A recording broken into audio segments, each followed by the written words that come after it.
Bismillahirrahmanirrahim. Mahasiswa sekalian, setelah kita mengetahui prinsip-prinsip dalam belajar menurut Islam atau prinsip-prinsip etika Islam dalam belajar, maka pada video kali ini kita akan mempelajari tentang etika-etika dalam belajar itu sendiri menurut Islam. Baik. Pertama, ketika kita mau belajar, ya, kita dianjurkan untuk mengucap bismillah.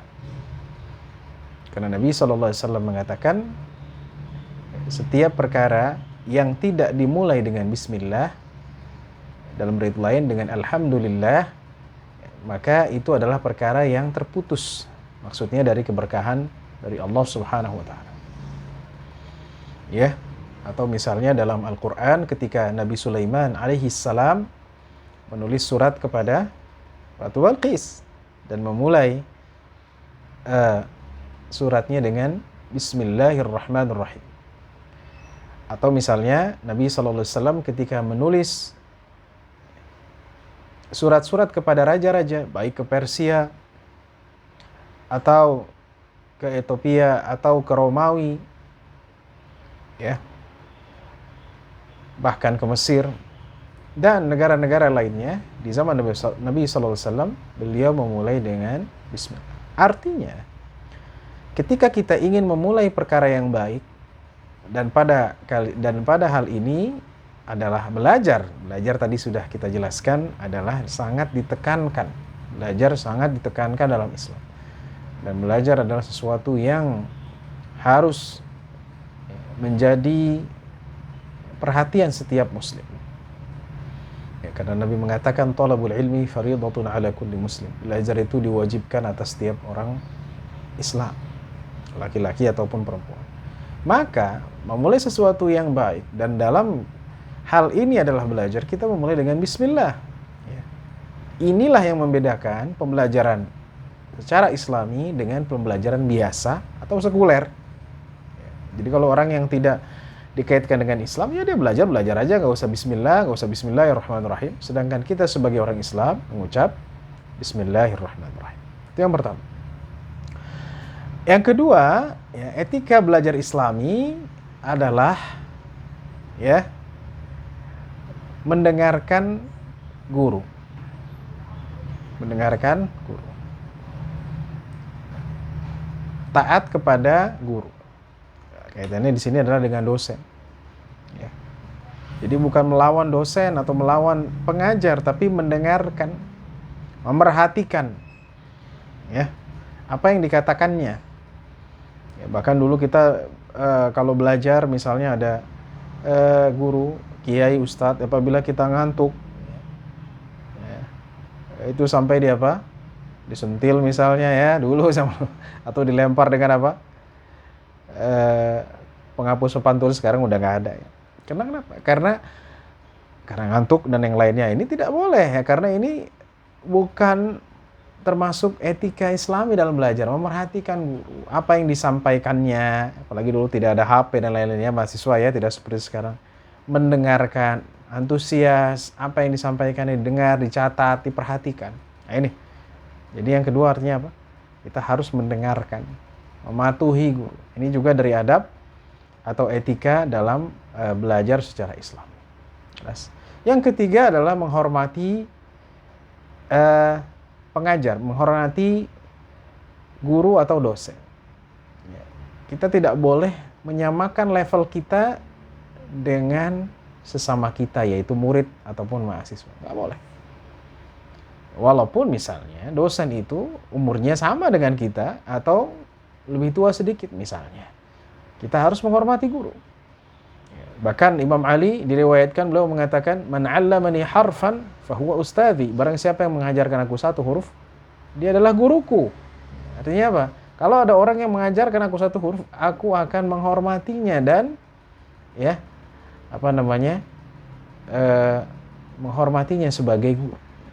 Tidak boleh mencela, apalagi ya, Lalu sekarang kita lihat ya, guru ini dicela, bahkan dianiaya, dilukai, bahkan ada yang sampai meninggal gara-gara dianiaya oleh muridnya. Maka ini hal yang sangat bertentangan dengan etika belajar dalam Islam. Ya, itu yang ketiga. Ya. Baik. Jadi ini perlu kita pahami bersama. Yang ketiga, etika belajar dalam Islam adalah ya bertanya setelah guru atau dosen menjelaskan. Ya, jadi kalau misalnya dosen sedang menjelaskan, tahan pertanyaannya. Mana dalilnya, mana argumennya? Karena ketika itu Nabi SAW sedang menjelaskan materi, menyampaikan hadis.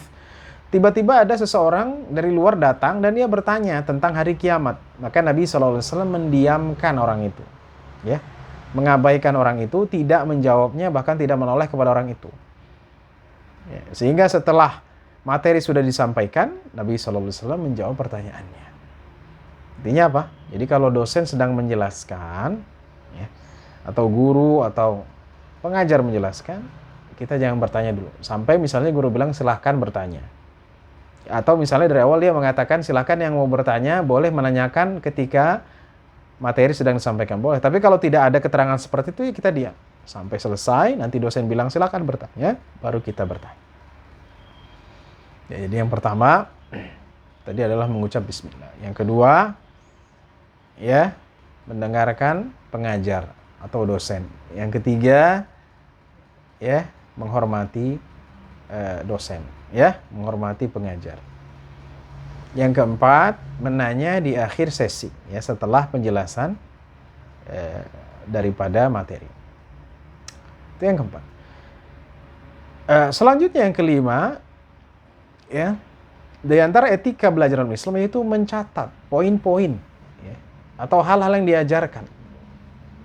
Bagaimana kalau Pak sudah ada buku misalnya, catat poin-poin pentingnya. Karena ada hal-hal yang tidak ada dalam buku atau yang tidak jelas dalam buku dijelaskan oleh pengajar, oleh dosen, maka kita catat. Ini juga termasuk etika dalam Islam. Jadi kita bukan melongo begitu ya. Gak dicatat yang penting, ya. Dicatat yang penting walaupun tidak mencatat semuanya. Tapi catat yang penting. Oh ini begini, ini penting. Ya. Oh ini. Ya. Di garis bawah. Nah ini. Mengapa? Karena Anas ya meriwayatkan ya, dari perkataan Anas dan yang lainnya meriwayatkan dari sahabat lainnya, qaidul ilma bil kitab. Ya. Ikatlah ilmu itu dengan catatan. Ya. Maka ini penting, mencatat hal-hal penting dari pelajaran. Ya kalau bisa dirangkum, ya, bikin ikhtisar, ya, ringkasan. Nah, ini sangat bagus ya. Dulu Bapak waktu di Mesir, ya, bikin namanya apa? Khulasah, ya, ringkasan dari materi-materi yang disampaikan. Jadi tidak hilang apa yang disampaikannya. Jadi mudah juga untuk mengingatnya dan mengulang-ulangnya. Nah, ini penting. Ya, ini yang kelima. Jelas? Yang keenam, tidak melakukan kegaduhan saat belajar. Jadi nggak boleh ngobrol ke sebelah, ya. Ya, kanan kiri, bercanda, main apa? Main HP dan lain. Ini juga bukan bagian dari etika dalam Islam, tapi mendengarkan. Ya. Nah ini, kalau sekarang kan kalian nggak ketahuan nih, lagi online ya, nggak ketahuan mana yang belajarnya benar-benar memerhatikan materi, video ya, karena ini direkam secara online dan juga menggunakan Google Class kan nggak ketahuan. Tapi tetap kalian tidak melakukan hal-hal yang tidak penting atau mengganggu daripada proses belajar. Ya, main HP kah atau melakukan hal lain, tapi memang fokus. Ini juga termasuk etika dalam Islam. Ya, tidak melakukan kegaduhan atau melakukan hal-hal yang sia-sia yang merusak proses belajar. Ini nggak boleh. Ya. Jadi kita benar-benar mengikuti pelajaran dengan baik. Ya, nggak bicara, dosen lagi menjelaskan, ngobrol, jangan. Ya. Ya, habisnya dosennya bikin ngantuk Pak. Ya. Nah, itu berarti Anda belum bisa mencintai ilmu. Anda kalau mencintai ilmu, dosennya seperti apapun, Anda akan perhatian. Ya. Ya, kalau misalnya memang dosennya suara yang terlalu kecil, boleh dikasih masukan. Pak, tolong suaranya agak kencang sedikit, agak agak besar volumenya misalnya. Boleh. Ya, tapi kita juga sebagai mahasiswa, kalian sebagai mahasiswa harus tidak melakukan hal-hal yang merusak atau mengganggu kegiatan belajar. Kelas itu yang berapa? Yang keenam. Ini harus perhatikan. Baik. Yang ketujuh, etika dalam belajar Islami atau etika belajar dalam Islam yaitu mengulang-ulang. Nah ini. Mana argumennya? Nabi SAW dulu mengulang-ulang mendapatkan Al-Quran, wahyu-wahyu. Apakah Nabi udah selesai, tinggalkan. Selesai, ya ditutup rapat-rapat bukunya. Enggak, diulang-ulang. Nah ini juga salah satu etika Islami dalam belajar. Etika belajar secara Islami. Nah, ini penting. Jadi bukan mentang-mentang udah belajar, udah taruh. Nanti kapan mau mengulangnya? Pas mau UTS atau UAS ya. Ya, untuk kalian ketahuan UTS nanti lewat Google Class ya, tidak ada di kampus.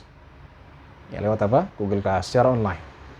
Ya, tidak, tapi terus mengulang-ulang. Kapan Pak sibuk? Ya, ada waktu, nggak mungkin nggak ada waktu. Walaupun hanya 5 menit, 10 menit, 15 menit. Ya, ngulang. Materi-materi ini adalah yang ditekankan. Ya, karena Nabi SAW mengulang-ulang ya, apa yang dipelajarinya juga ulama dulu mengulang. Kenapa? Karena dengan mengulang, ya ilmu yang telah diambil ini dapat meresap di dalam hati kita dan tidak akan lupa.